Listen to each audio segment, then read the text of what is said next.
I'm a 35-year-old guy, and I've been married to Ellie, who's 34, for 5 years. We're just an ordinary couple who work during the week and like to unwind on the weekends. But things have been changing over the past 3 months. One Sunday, while we were relaxing together, Ellie surprised me by showing me pictures of her friends and asking me to rate them.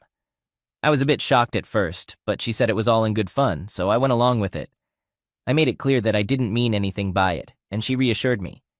During the game, I ended up giving the highest rating to her friend Lily, who's 33. Lily used to be Ellie's gym partner before they became friends, and we've all hung out together. Then, out of nowhere, Ellie asked me if I would sleep with Lily if I had the chance. I was taken aback and reminded her that I had said it was all just for fun. I know how things can get blown out of proportion sometimes. Ellie assured me she wasn't jealous and said that if I found Lily attractive, I could explore that. It left me stunned. I made it clear that I didn't find Lily attractive. She just happened to be better looking than most of Ellie's other friends.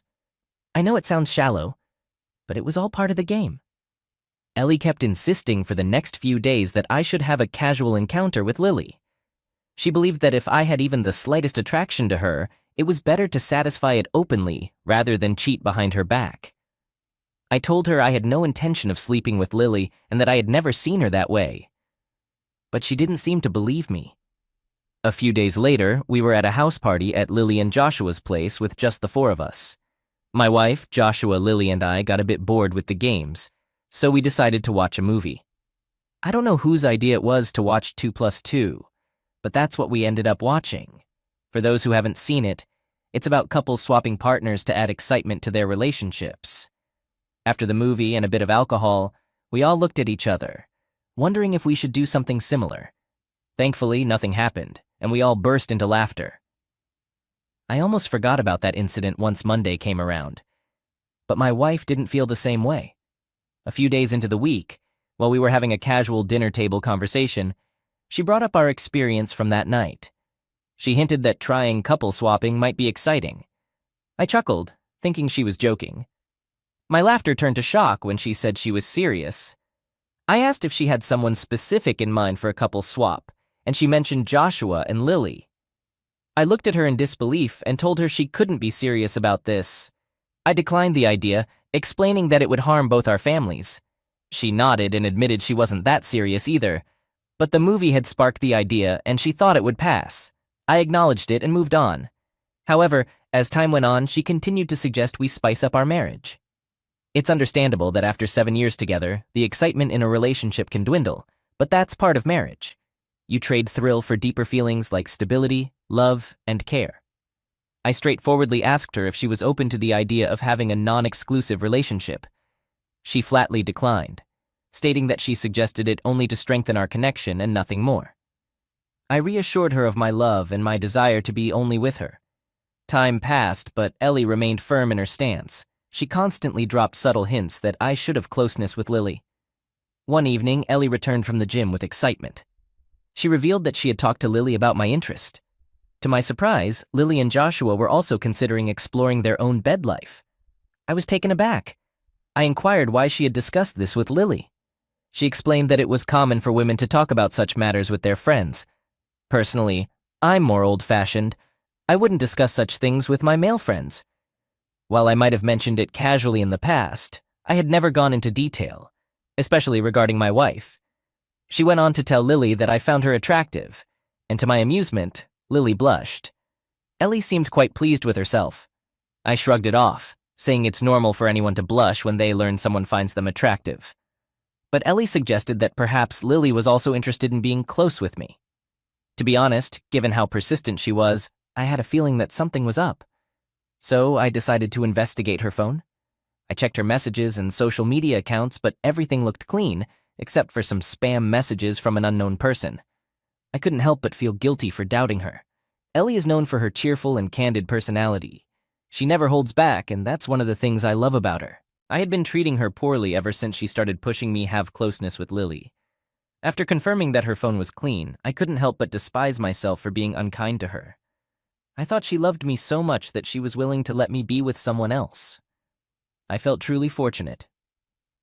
Over the following month, we regularly hung out with Joshua and Lily, whether for drinks, dinner, or gatherings at our homes and elsewhere. It was all pretty standard. However, something unusual was happening. I found myself developing a strong attraction to Lily, and there were several reasons for that.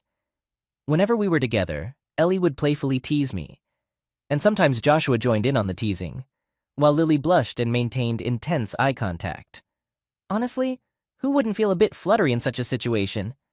But every time this topic came up, I made it crystal clear that I had no intention of getting involved with Lily. Literally. I'm writing this because I find myself in a challenging situation. We have a long weekend coming up next week due to a Friday bank holiday. My wife and Lily had already made plans for all of us to have a short getaway at a beach resort. We've taken similar trips with Joshua and Lily before, but this time feels different. My wife, Ellie, is insisting that I have love with Lily during this vacation. I firmly declined, but she argues that we can always back off if things become uncomfortable. I asked Ellie what would happen if she feels hurt or possessive about it, and she responded that we won't truly understand ourselves until we give it a try. I'm feeling conflicted. I'd be dishonest if I said I wasn't intrigued, but I'm equally anxious. I'm worried that this could harm our marriage, but my wife believes it will strengthen our bond. She claims it's more common than I realize, even though people rarely discuss it openly. I'm unsure about how this whole thing works. I'm seeking advice from individuals who have ventured into this territory and their experiences. Is it truly a good idea to involve a third person to spice up our relationship? Update. Hey folks! Guess what? You were absolutely right. She was indeed cheating on me. After receiving some solid advice from a few of you, I made a decision to go along with it and see where it would lead. Now, I definitely didn't want to have closeness with Lily, but I put on a facade in front of Ellie, pretending I was open to giving it a shot. I wanted to find out what would happen once I agreed. Ellie was overjoyed that I had finally said yes. On the planned weekend, all four of us drove to a resort that was about 60 miles away. During the journey, while Ellie and Joshua were enjoying the beautiful scenery, I couldn't help but notice that Lily seemed distant and nervous for most of the trip. I wasn't feeling great either, but I was doing my best to pretend otherwise. I didn't have any concrete proof of wrongdoing. It was just a gut feeling. We arrived at the resort on Friday afternoon. The plan was to soak up the sun until evening, attend a party organized by the resort, and later explore our most desires. In short, everything was set up for Lily and me to get together. After freshening up, we had a sumptuous lunch and spent the rest of the afternoon lounging in the sun. I tried to have a private conversation with Lily, but she didn't acknowledge any discomfort. Instead, she smirked and said she was looking forward to the night. The party got pretty wild, but I made an effort to stay composed, anticipating the next step. Sensing my unease and alertness, Joshua reassured me, claiming everything was fine, and that Lily just wanted to have a good time with me. She was attracted to my physique. Now that I know the truth, I'm disgusted by his actions. I had no idea what time it was when we left the party, and suddenly I found myself in a room with Lily. We both sat there feeling awkward, and I couldn't tell how much time passed. She finally broke the silence and asked how we should proceed. I questioned whether we really needed to do this. She gave me a puzzled look. I then asked if she genuinely wanted to be close with me. She confessed to having a small crush on me but had never thought about being close until her husband Joshua put the idea in her head. I sensed something was off, so I asked her if she truly desired to be with me. To my astonishment, I discovered that she had been manipulated in a similar way as I had been. It all began with Ellie sharing the game where I rated Lily the highest. Ellie also mentioned to Lily that we were looking for ways to add excitement to our marriage. On the same day, Joshua came home and expressed how lucky he felt to have such an attractive wife that even I desired. Lily believed I had told Joshua about all of this, but it wasn't me. It was, in fact, Ellie who had spilled the beans. Or perhaps it was their plan all along. Since then, Joshua had been implanting this idea in Lily's mind. He asked her if she would be interested in having closeness with me. She refused multiple times, but he insisted that it would spice up and strengthen their relationship. Lily admitted she found my physique appealing, but not to the extent of wanting to have closeness. I made it clear that I never had any intention of it. I shared my side of the story, and she was shocked because all she knew until then was that I desired her. At that point, we both realized it was a scheme orchestrated by them.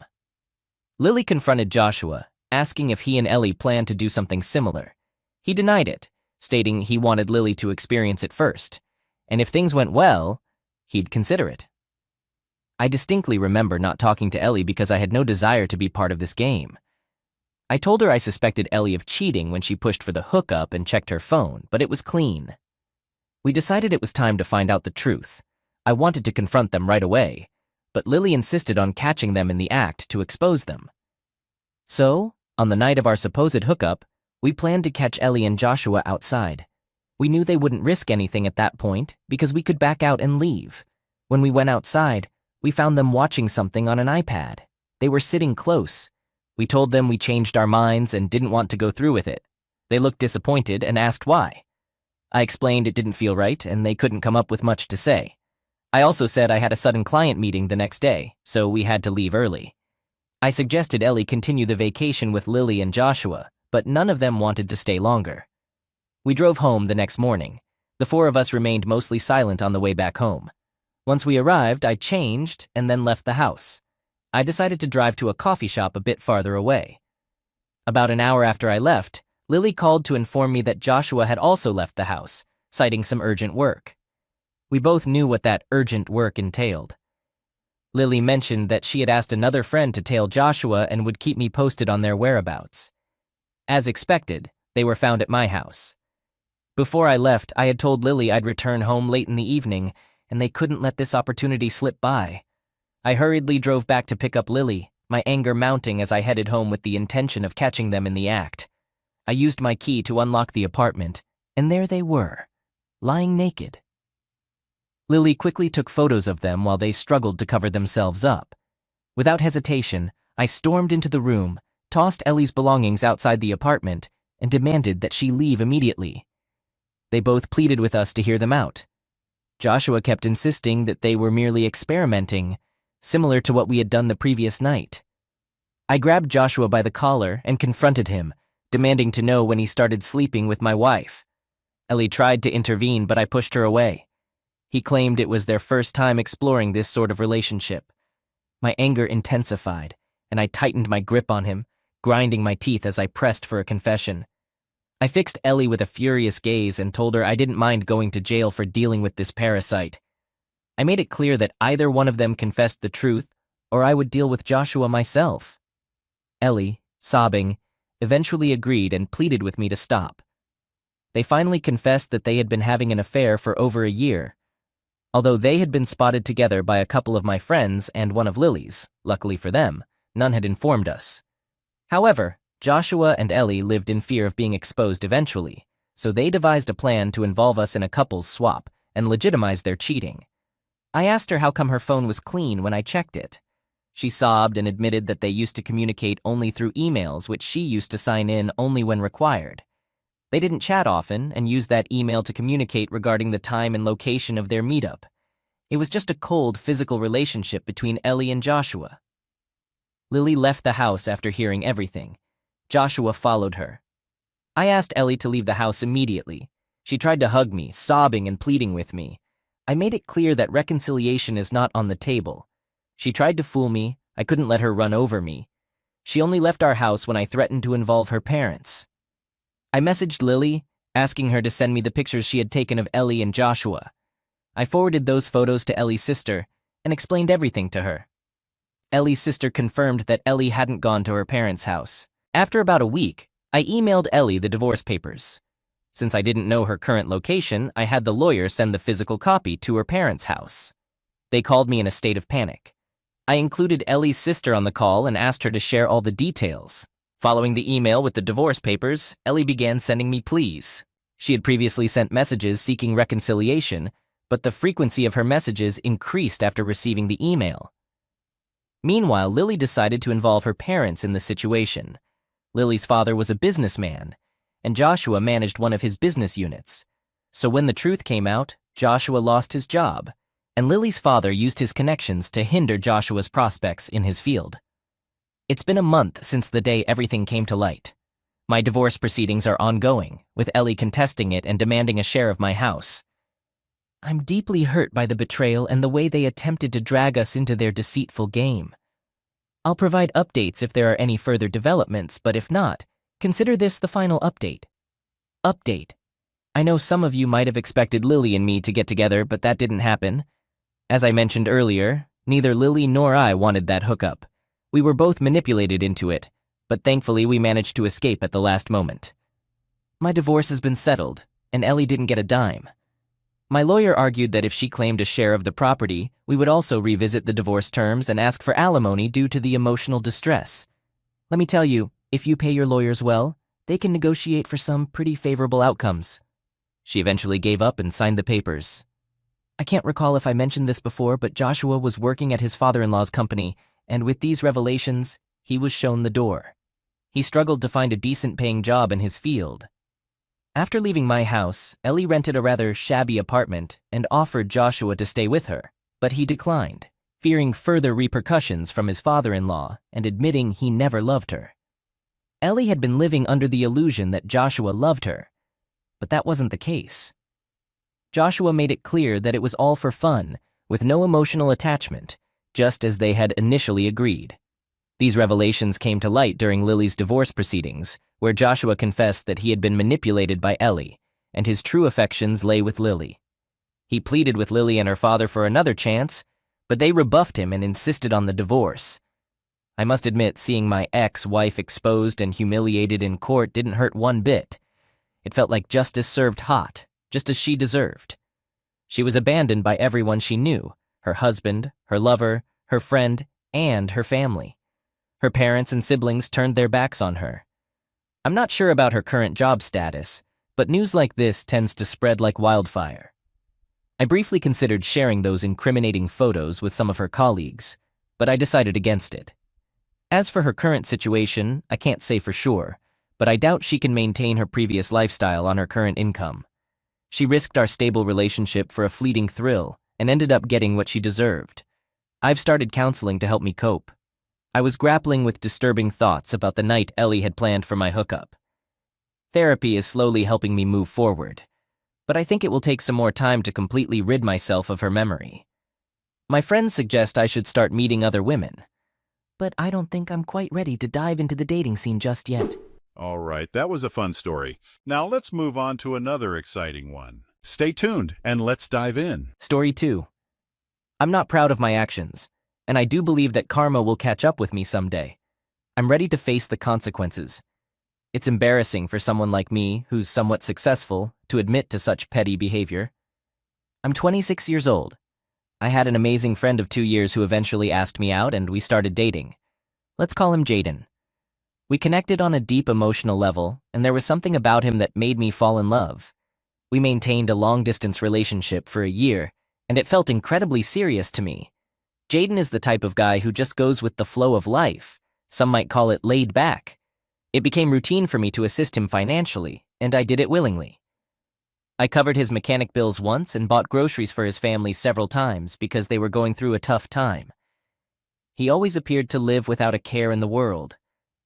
I playfully asked him once, "What would you do if I didn't pay for your food?" He'd respond, "Eat less or maybe nothing at all," while shrugging. Despite living 3 hours apart, everything seemed fine, and we visited each other frequently. But then, things took a turn. I learned from his sister that he had been communicating with other women while we were in a relationship. I confronted him, but Jaden denied it and refused to take responsibility. He claimed that I was the only one on his mind and that his sister didn't know what she was talking about. I believed him because of my love for him. However, 3 weeks ago, a mutual friend revealed that he had been seeing another woman in his town and having closeness with her. When I confronted him about this, he shifted the blame to me, saying, "You know it's hard for me to control myself, and you've been neglecting me. You should understand that the distance is tough on me." This wasn't accurate during our time apart.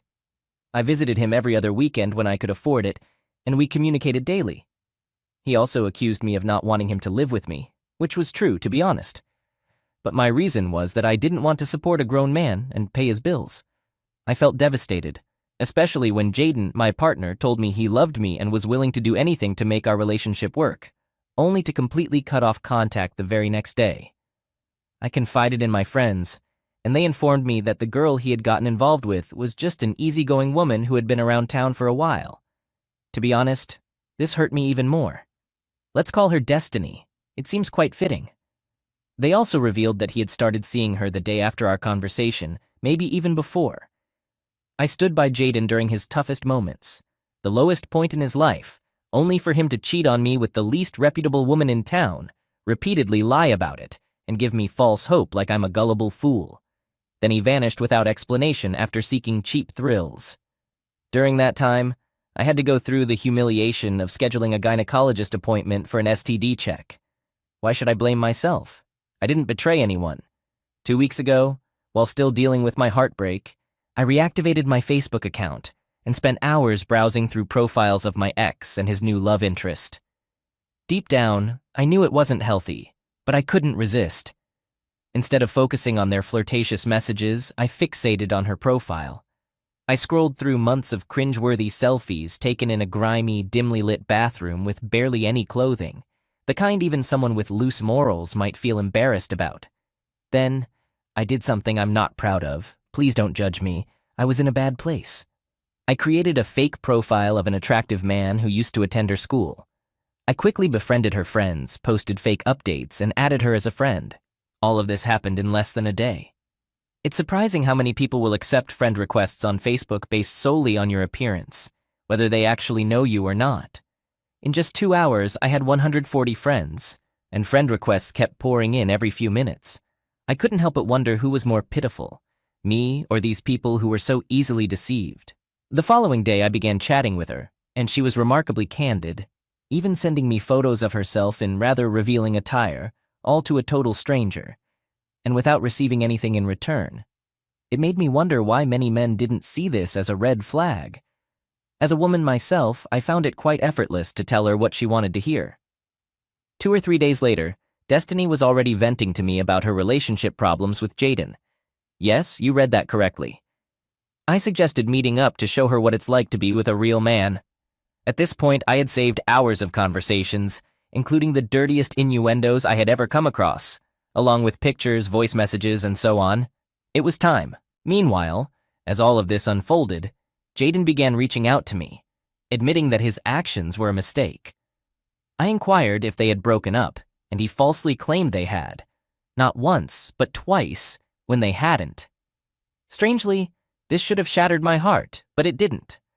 I knew the truth, but reassured him that I still loved him, was willing to forgive and forget, and even wanted him to move in with me.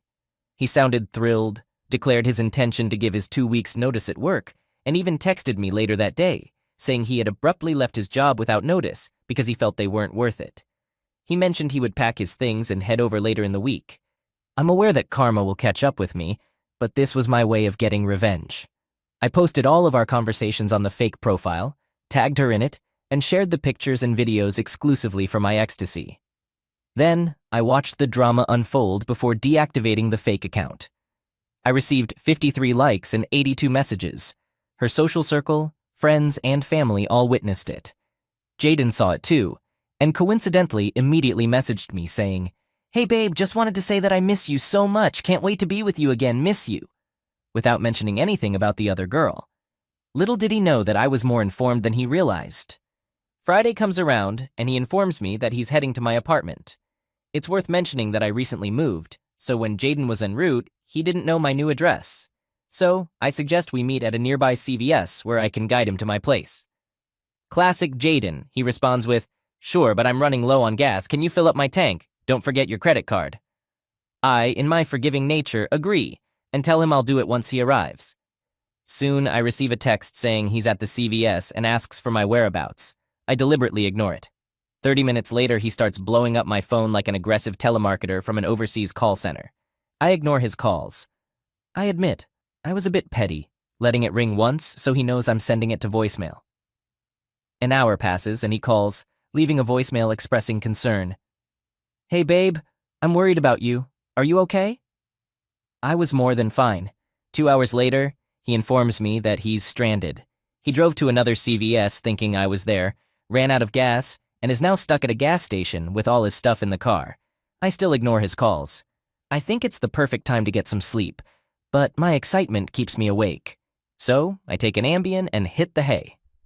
Saturday morning, it looks like a phone apocalypse occurred as I see my phone with 37 text messages, 28 missed calls, and 7 voicemails, all from one person. Guess who? Unfortunately, I can't share the voicemails, but I can say that eventually, Jaden had to call his mom to come get him. After that, I blocked his number and had to change mine because he began calling me from his family's phone. Despite all the blocked calls, I received a message from his sister, the same one who told me about his affair. She was eager to update me on the aftermath. She revealed that their mom and Jaden returned home with Jaden sobbing his heart out, while their mom was furious. Interestingly, their mom wasn't mad because of his cheating. She was livid with me for what I did to her snotty kid. His sister made sure to reassure me, saying I was strong and deserved someone better than her deceitful, unfaithful brother. I acknowledge that I acted impulsively throughout this entire ordeal, likely tarnishing this girl's reputation within her social circle. I'm considering reactivating the fake profile to apologize or something, but I'm undecided. It's worth noting that she knowingly engaged in a relationship with a man who had a girlfriend, even seducing him and then cheated on him as well. I'd appreciate your thoughts on this. She's unaware that it was me, just a random guy who exposed her actions. I made a conscious effort not to share the pictures, only showing them to my ex, although he knows it's her. Nobody has connected the dots, and I ensured it stays that way. I was cautious throughout this process. I lost him, yes, but I have no desire to get him back. It might sound crazy, but I still have lingering feelings for Jaden, my ex. He'll never forgive me now that he's jobless, and the whole town knows his business. Destiny even admitted his wiener schnitzel is tiny, trying to shift the blame onto Jaden instead of taking full responsibility. A small part of me regrets everything and wishes for a reconciliation, but a larger part of me is relieved that I've put an end to any chance of that happening, as it wouldn't have worked out in the long run. It feels liberating to get all of this off my chest. Thank you.